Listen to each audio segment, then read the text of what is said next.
So Justin Binke, Director of Marketing, Revenue, and Sales for Founders Group International. As we said, thanks so much for joining us. Really excited to kind of chat, get some of your insights, your experience. But first off, just to lead us off, tell us a bit about your journey in golf and, from early stages, whether it's, playing, career, whatever it may be, how you got to where you are. Yeah, no, Casey, and appreciate you having me on. This is great. I started golf and I was early on in my career. I started golf when I was 8 years old, and I just had the shot. I still remember today. It's like a shot euphoria, where just like I hit the ball straight down the middle. I was 8 years old. I still had persimmon woods, and I fell in love with golf. So I moved down to Myrtle Beach and went to Coastal Carolina University, where my goal was to be a PGA golf professional.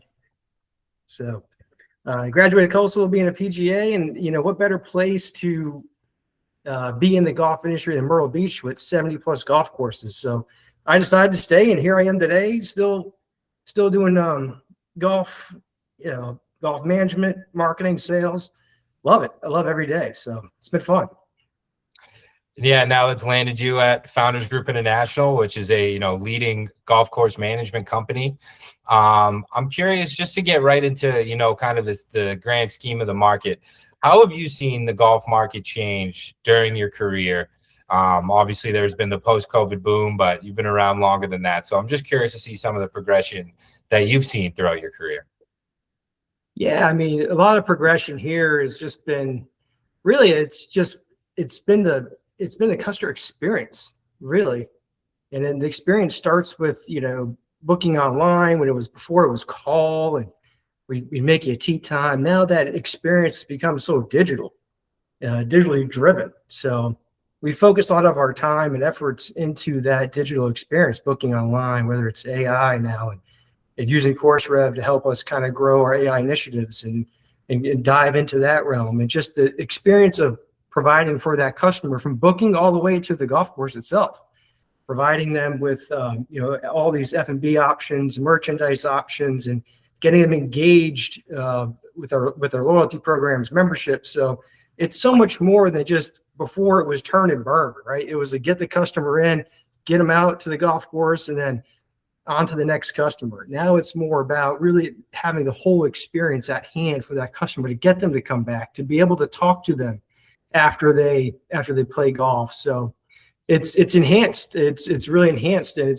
it was more competitive back then, especially from a pricing standpoint. Everything was price driven, and now we see it more experience driven. So if you could provide that better experience for the customer, they're going to be a lot more loyal to you and more willing to come back to your facility and wanting to book with you and use your whether it be memberships or get more involved with your facility, which is what we've seen and what we've been able to grow and do, enhance the experience of that consumer. Yeah, so you spoke to it a little bit there, but just curious to hear from you, where have you found a lot of success in not just getting golfers to the course, but creating long-term loyalty, creating that engagement with golfers that keeps them wanting coming back and keeps them as part of your, community and stuff that keeps going out on your courses? Yeah, it's a great question, Casey. And really, it's kind of really, in my mind, it's been twofold. It's the focusing on the local golfer itself and getting them engaged with becoming a member in some way, shape, or form with our clubs. We've got the portfolio of 21 golf courses here in Myrtle Beach that we own and operate. So for the people that are price cautious or more experience driven, we have everything, across the board for whatever their needs may be. And really, it's a communication as well. So it's getting involved in membership, getting them involved with our community and our golf courses, and then really the communication to them directly, whether that's via email, via text, and just keeping them engaged with what's going on in our golf courses, any discounts, specials, programs. So it's reaching out to them and being more proactive in the engagement process of communicating with the customers. And in that similar vein too, when you're focused on the customer experience, creating that loyalty, creating that engagement, What do you do to optimize for different demographics? There's been a lot of younger golfers coming into the game over recent years, but then you have your customers that have been around forever and some like it the old school way. So it's a little bit of a balance there. How do you optimize for those different demographics? Yeah, it is. And we are seeing the younger generation of golfers, especially since we're a travel destination market here. Like we are seeing a lot of the younger golfers come to Myrtle Beach to play golf. So it's really we cater to them in a couple of different ways. It's providing them the mechanism of how they want to book, whether that's through AI, whether that's a great online platform booking engine, or we have, for the older generation, we have a golf package company called Myrtle Beach Golf Trips, in addition to our 21 golf course in our portfolio. That's more a la carte, where it's, call us and we have a personalized golf director that can kind of walk you through the process of creating the golf package of your perfect stay and play scenario, where we can pick your lodging, whether it's oceanfront or maybe fairway villa. We really cater to the whole group itself. And the bigger size groups, we see that they'll call us and ask us for advice and to talk to our golf directors and want to book that route. The smaller groups, which tend to be more younger golfers, and not always, but they'll do it themselves online or through AI. So we're just giving them multiple ways to find our avenues is what we like to do. Yeah. And how have you seen, CourseRev and our solutions kind of come into play there? What are the benefits you've seen that we've brought in that kind of whole grand scheme of things? Oh, many. I mean, so first of all, the CourseRev and their team is just absolutely amazing to work with. It's been a pleasure to work with each and every one of their team members. So it's been great to have a team like yours be able to help us with understanding the AI process. Obviously, we have 21 head golf professionals and whole marketing team. So it's having your team engage with us and stand by us during this process of getting our toes wet, if you will, with the AI voice. But really, it's been a seamless process for us to get up and running. We were up and running within days. I mean, that's been the easiest thing that I've ever had to implement. Usually implementation is always a couple of weeks, but it was a couple of days, and being able to have weekly calls and to have your team on standby all the time to help us with any changes that may arrive, but also too is that our team has really liked is looking into the dashboard and seeing the reports, being able to actively engage with the AI to get kind of a sense of what's going on, the recorded calls, right? Recorded chat bots. So you can go and see the transactions themselves and what the customer said. So, and I just talked to River Club and I told them, I said, you guys got to use a notice board more. We need to use that. That's a great marketing opportunity, is for the AI to, say something. Maybe it's a special that day in F&B or merchandise special we want to push, and be able to AI automatically say that for you. That's been so helpful. I think that's a good thing for us to use moving forward. And similar to the notice board, what kind of customizations have you guys put in place within your services, whether it be something on the notice board, something with the voice? We're big on adaptability to courses. So do you have any unique quirks or anything different that might have been unique to you guys for the customizations? Yeah, I'm glad you asked, Casey, because it's kind of funny. We've kind of tinkered with it, working with Elias and Tim. We've kind of, and Jackson, we're just like, because it's been a little bit hard for us in a sense where it's like, we're trying to get a feel for who's calling in and whatnot. So we named the AI voice agent actually at Wilbrook to give it a name. Her name is Jasmine, I think, right now. So we changed her voice up to be a little bit faster talking, because down here in the South, it's sometimes you get, it could be a little slow, not slow in the sense of people talking, but just kind of quick. Like, this will make a tee time, give me the availability, just pick up the speed of how it's interacting with the tee sheet, how it's interacting with the rates. So we sped that up. That's made a big difference. And then just kind of be able to give her a name, because when people call the shop and say, I don't know, I talked to somebody on the phone. Well, hopefully now it's Jasmine. So we'll see how that works out. Well, hopefully Jasmine keeps being very successful for you guys. Another question too, similar to whether it's in the CourseRev realm or just something else you guys are doing. Obviously, the demand for tee times has picked up quite a bit over recent years in the post-COVID boom, with the younger generation moving in and playing a lot more golf. What are some things you've done, whether it's operationally, marketing-wise, that have helped you guys keep up with that increased demand of tee times? Yeah, so I think it's a balanced approach for us.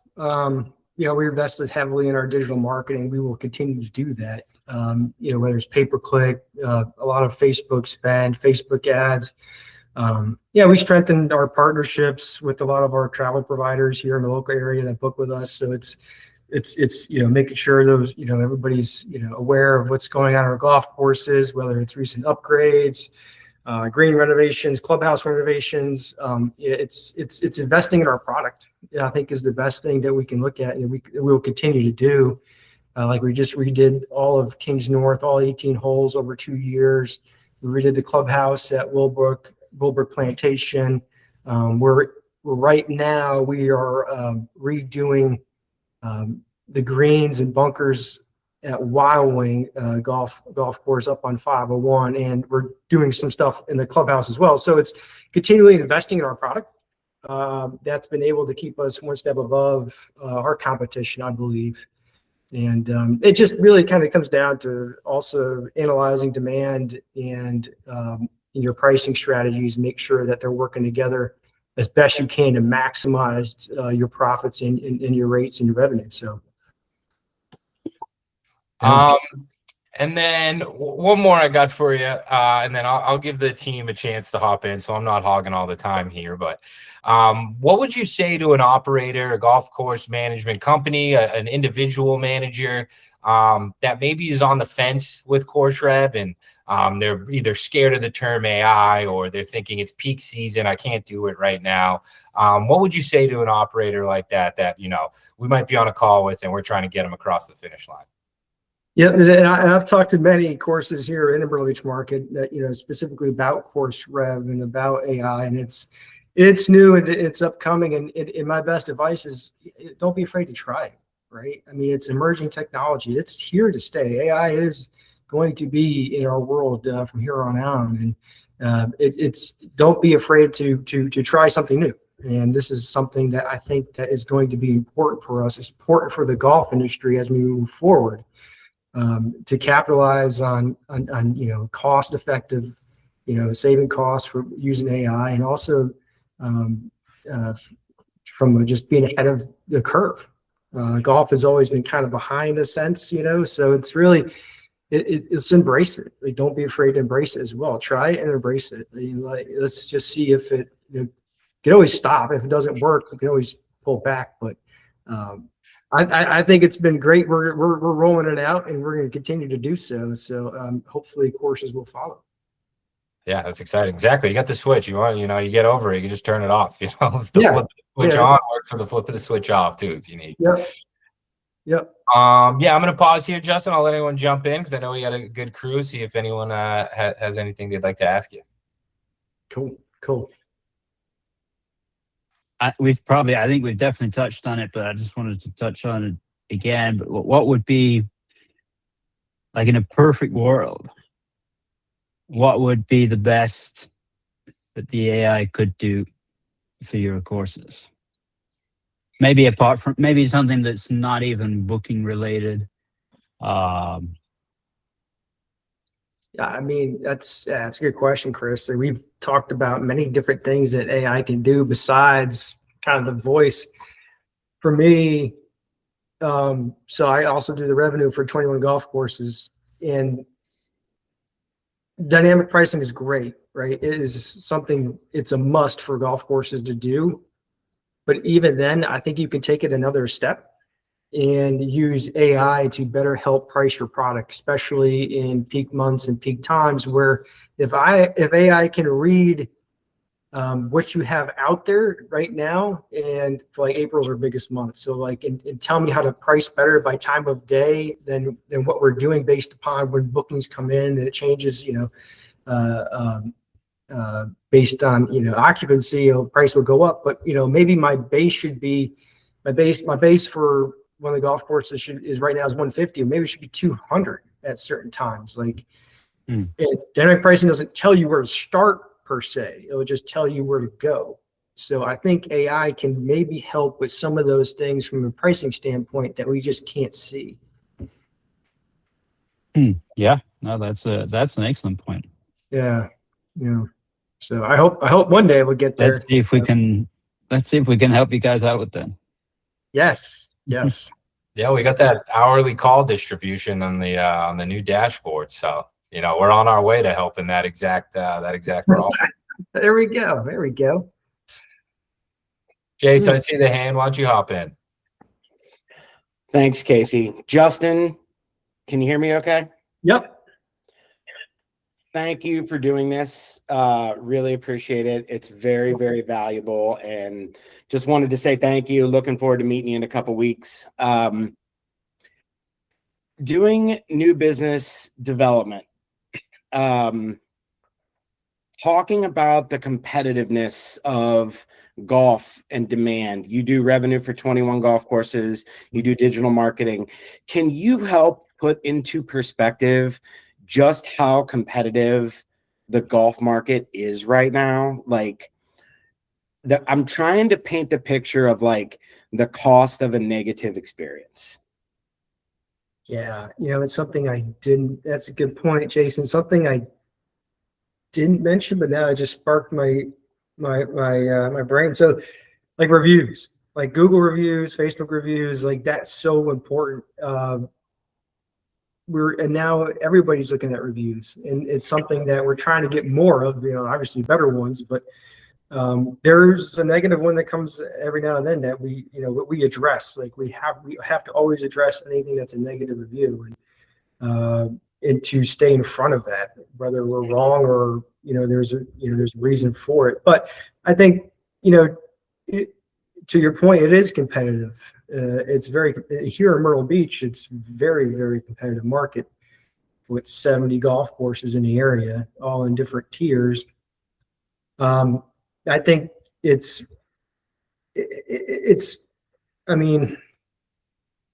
just staying ahead of it, offering the best product you can, but at the same time, pricing our market's very competitive price wise. So it's just trying to always, and golf's been good. Like I've never been in this situation where tee sheets are now full. And when we were fighting for rounds 5 years ago, now it's more like, wow, we can charge what we want. But to take it in context, like so that you're not overpricing yourself out of the market, you just got to put yourself in the best position to maximize your revenue, that's been the hardest part from a pricing standpoint. But that's a good point. Reviews play a part. Like if you're proactive in your reviews and actively engaging the consumer and not trying to hide behind anything, like that means a lot, especially in our local market. Yeah, it's a good question. Yeah. Anyone else before I hit them with a couple fun ones? Want to make sure I'll leave everyone hanging. I have one if nobody else does. A direct one for Justin. Yeah. How's it going, man? Good, man. So my question, I know you have your finger on the technology in the golf world. What made you choose CourseRev over other competitors in the market? Yeah, that's a good question. So I spent probably 3 to 5 months, I don't know, over some time looking at all software and companies in this voice AI business, and there's still some that are they're trying to work on things, and by far, like CourseRev stood out with the best product. I mean, it wasn't even close, in my opinion. It just how far development is, and how much it's just it can what Mana and Mana's been great too. Like Mana's always at the technology conferences reaching out, Lightspeed's a partner of ours, so it just made sense that CourseRev be in our portfolio. And I think you guys continue to develop the product, and there's no one that can touch you from a software standpoint. And one other thing I'll add, Matt, it's like the team. Like, you guys got a great team, and it means a lot to someone like me when I need to rely on your team to help us through, make changes, or to just kind of see how everything's performing. I don't have all the time in the world to dive into CourseRev, and if I know your team is there to help serve it and be a part of a team with us, then that means a lot. The relationship is the most important thing in my life. Perfect. Satisfactory answer, I would say. And great question. And great Yeah, question. that's your question. Yeah. And I will say, Matt, like, pitch is a good product too. And I always wonder, like, if we got pitch now at Litchfield Country Club, and next month my goal is to get that at another one of our golf courses, Paulie's. Like, at some point, could the AI booking engine and pitch all work together, right? Because the pitch is working with Lightspeed, so it's like you have like this one working software, unit, if you will. Yeah. Stay tuned is what I'll say to that. It's awesome. That's awesome. That's exciting stuff. I'll actually chime in here. Justin, this is Bo. I do new business development here in California. It's nice to meet you. I'm looking forward to meeting you in a couple of weeks. Awesome. Yeah. So what resonated with me is you brought up the notice board and proactively using the notice board to pitch some upsell opportunities. And that's actually what I've incorporated previously in my outreach to golf courses. So just wanted to see specifically, like, have you actually used that proactively at some of the courses to, pitch, buy one golf glove, get one golf glove free, or, get one hot dog free or something like that? And if you have you seen any increase in upsell revenue? So I think that's probably the biggest opportunity for us is to use that more. We used it one time, I think, at River Club. I put something in there. The head pros, they have enough on their day-to-day lists and tasks, but I try to get them involved as much as I can and get them to understand that this is just not an order taker. This is more than that. This is a marketing tool. This is a sales tool. So I think we've tried it one time. I think it was a merchandise deal. Like, Tim was like, I got all these Adidas stuff. I got to get rid of it. I said, all right, what's your sale? He's like, 40% off. So we put that in there. I mean, it can't hurt, right? Right now, Wilbrook has it on for their aerification schedules. Like, Wilbrook is closed right now for aerification. So anybody that calls, the AI says, hey, we're closed for aerification, reopening on this day, blah, blah, blah, just so that they know that, the course is closed. So, I mean, those help. I mean, those help dramatically. And even after they reopen, Wilbrook does after aerification, they'll still have some message on there that says, hey, we aerified last week, just a heads up, Very cool. Yeah. Cool. I appreciate that.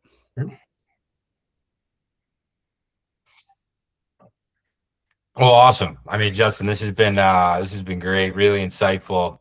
Also some great promo for the product, so we appreciate you there as well. Just gonna hit you with 3 quick rapid fire questions, just along the golf lines we like to ask our guesties. Right. Doing so as we go forward. So first one, bucket list course you would choose to play if you had one round to play. Augusta National. Yeah. I'm wondering if you should caveat doing that, because it seems like such a layup most of the time. I know that's easy, but I've actually played it. So, but it's still a number I would love to play it again if I ever have the chance. So you choose that over not a course, like a dream course you haven't played, it would still be get me back to Augusta. Getting back there. Yeah, it is so special. It's even more special when you're out there actually playing the course. It's something you'll remember. That's awesome. Your favorite club in your bag? Ooh, 8-iron. I don't know why. I like the number 8. I think I seem to hit it good. I have confidence in it. I don't hit it all the time, but 8-iron It's not a club you use almost every hole, but it is old trusty, if you will. Yeah, I know what you mean. I'm kind of like that with my 6. Rather do like a choked up 6 than go down to the 5. Final one. Favorite pro golfer. All right, this is a good one. This is so favorite pro golfer is Nick Price. Obviously, Tiger Woods is near and dear to my heart, 100%. But Nick Price was one of my favorite golfers. I loved his personality. I loved the way he was in his, it was the late 90s, mid 90s. That's when I was really interested in golf, and he was killer. He was some of the best golf I've seen. And he designed a course here, Grand Dunes Members Club, and he won a home course tournament in Hartford, Connecticut. It was a GHO at that time at TPC River Highlands. In Hartford, where I grew up. I always wanted to. I read his books. I just liked his demeanor, his personality. Coming from New Zealand, I'm pretty sure, but always seemed like a nice guy. Followed him for a while. I just always tried to emulate his swing, but I couldn't because he swung so fast. If you Google his swing, you can't replicate it. But it was fun to watch him play, and I was rooting for him.